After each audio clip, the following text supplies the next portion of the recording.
Hey guys, what's going on? I'm Combat Craig, and this is 3 reasons you must monitor your VA medical records. In order to access your VA medical records, you need to have a premium account with MyHealthyVet. Most of you guys have access to your MyHealthyVet accounts and you know how to use it, so I'm not going to go into explaining how to download your records. It's a pretty simple process. Log in, select the date range, download. If you need a more in-depth thing, I have a step-by-step tutorial in my boot camp. CombatCraig.com, links in the description. So the first reason you want to check your VA medical records is to see if you actually have a diagnosis for the disability you're planning on filing a claim for. Check your problem list. Your problem list has a list of your current problems. They do not necessarily translate as a diagnosis. So you want to look at your problem list. Okay, I have problems. Can I connect any of these on a secondary basis? Is there anything I could do a direct service connection for? So your problem list is a good place to check, but you want to go deeper. There's no assumptions. The problem list is not a diagnosis. It doesn't necessarily mean that it is a diagnostic code for VA rating purposes. Your MyHealthyVet account is kept by the Veterans Health Administration.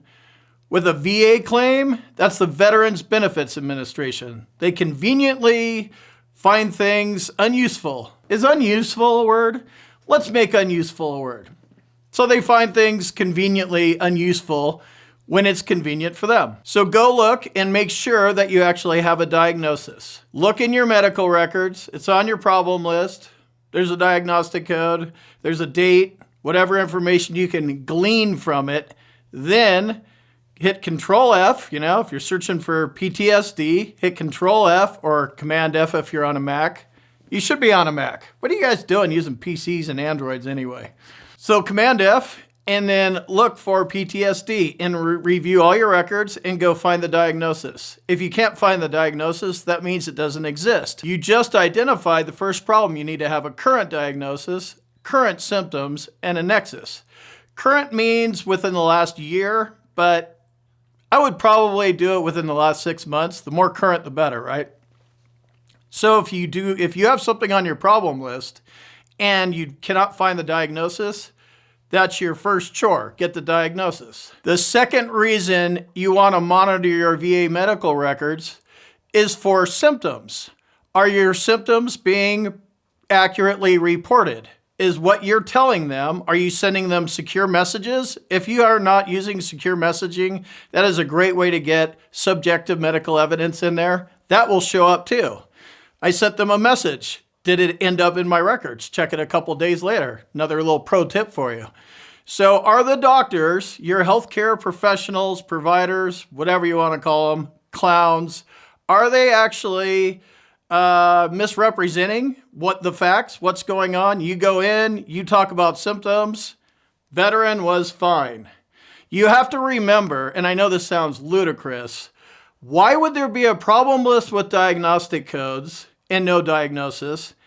And why would a healthcare professional write down stuff that's not accurate? Because they can. Guess what? We don't check up on them. So there's nobody holding them accountable. Director of the hospital, hey doctor, hey nurse, did you write some stuff down on the veteran? Oh yeah, wrote it down. It doesn't matter if it's accurate or not. There's no accountability at the Veterans Health Administration. So you need to go look. How are the symptoms reported? Are they accurate? And then if they're not, that's your second problem.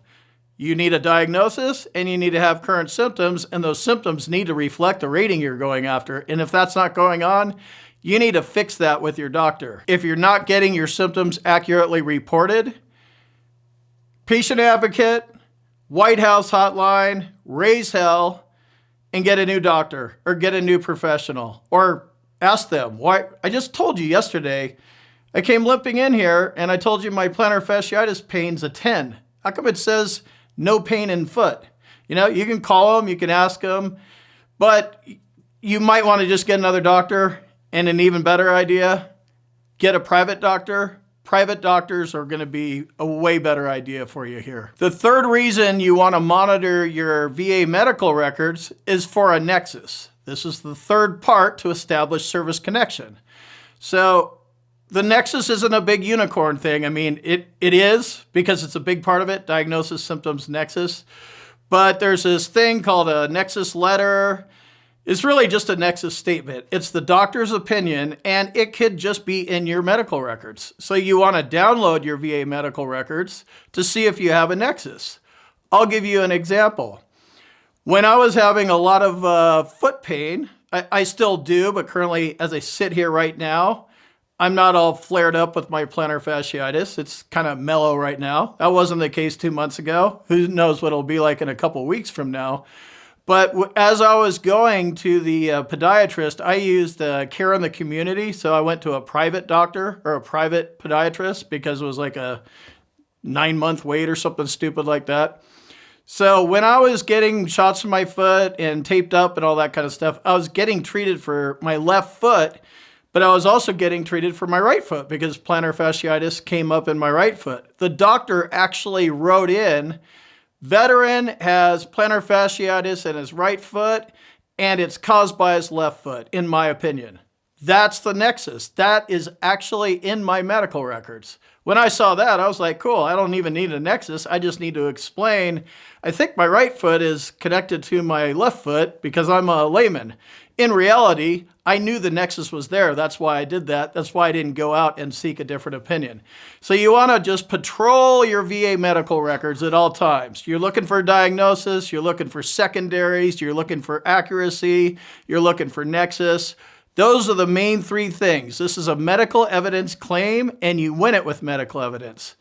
At least you know that the medical evidence is weak, weakish, non-existent at all, and then you could do something about it. Don't spray and pray and hope for the best. That is not a strategy at all. That is a denied claim. It happens all the time. I'm guilty of it. My claims were denied for 27 years. No more VA, I'm on to you. I check. I patrol my VA medical records, and I make sure you guys aren't saying anything that's going to hurt me. And if that happens, then I go to a private doctor, and that's my strategy, because fighting the Veterans Health Administration is a total pain in the ass. I'm going to hold them accountable like you could spend so much time chasing those guys around. It's not the VBA. You're not going to get paid trying to hold Veterans Health Administration doctors accountable.